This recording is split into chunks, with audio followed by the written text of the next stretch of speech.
On fait des fautes, mais on soigne. Tous les jours, un comprimé audio effervescent pour améliorer son français. Comprimé numéro 99. Les nombres composés, écrire tu sauras.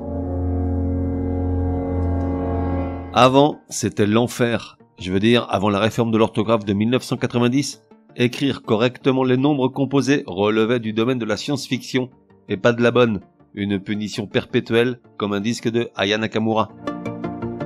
Et puis donc est arrivée la fameuse réforme, grâce à laquelle écrire ces mêmes nombres composés est devenu d'une simplicité biblique, puisqu'elle stipule que tous les nombres composés peuvent être dorénavant systématiquement reliés par des traits d'union, y compris ceux formés avec non pas des adjectifs ordinaux, mais les noms comme million, milliard, trillion, etc., etc.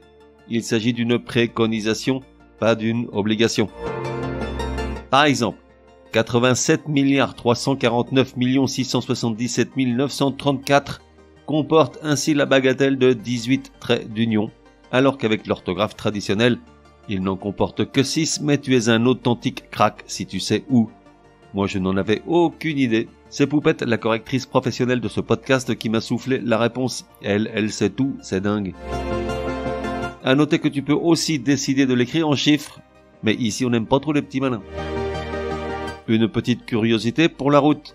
Cette réforme concernant l'orthographe des nombres composés a un autre mérite, celui de clairement différencier certains énoncés numéraux, assez retors il faut bien avouer, d'autant que la probabilité que tu aies un jour à t'en préoccuper est proche de 0. Je m'explique avec l'exemple suivant. Le nombre composé 248e, avec des traits d'union entre chacun de ses composants, c'est-à-dire comme si tu disais « je suis arrivé 248e », n'a rien à voir avec l'expression 248e, sans trait d'union entre 100 et 40, ce qui, cette fois, exprime l'idée que des 48e, avec un S de pluriel, il y en a 200. 248e. J'avais prévenu, c'est retors. Résumé du comprimé numéro 99. Pour que ça rentre. Comment correctement écrire les nombres composés? Alors, c'est pas compliqué. Depuis la réforme de l'orthographe de 1990, tous les nombres composés peuvent être dorénavant systématiquement reliés par des traits d'union, y compris ceux formés avec non pas des adjectifs ordinaux, mais les noms million, milliard, trillion, etc., etc. 32, 30, trait d'union 2. 103, 100, trait d'union 3. 729, 7, trait d'union 100, trait d'union 20, trait d'union 9. 2 millions 4.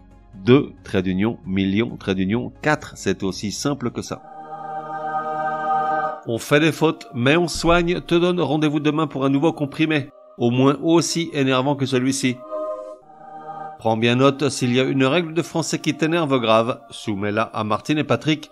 Ils seront ravis, aussi crétins soient-ils, de la décortiquer lors d'un prochain comprimé.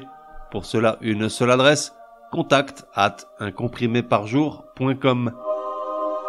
Enfin, n'oublie pas de laisser un chouette commentaire et tout un tas d'étoiles sur ta plateforme de podcast préférée. Ça serait drôlement chouki.